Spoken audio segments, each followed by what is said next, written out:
مية مية كانت هتفرق في الوداع.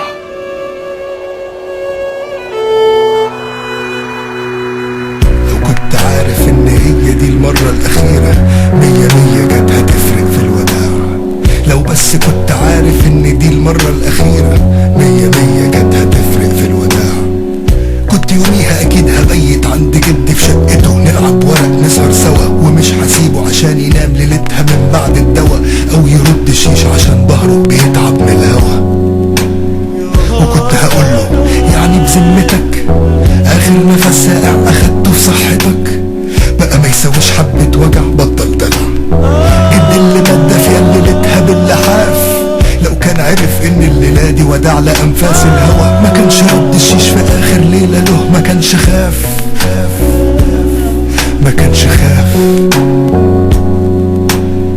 كل الشوارع والمباني اللي مش هدخلها تاني، والاغاني اللي لما سمعتها دندنتها من مرة واحدة بالسماع، مية مية كانت هتفرق في الوداع.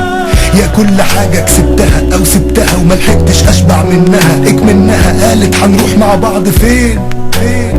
يا ناس يا عبط يا عشمانين في فرصة تانية للقا، بطلوا اوهام بقى وكفاية احلام، واسمعوا عيشوا بذمة وودعوا كل حاجة بتعملوها، وكل حد بتشوفوه، وكل كلمة بتقولوها، وكل لحن بتسمعوه.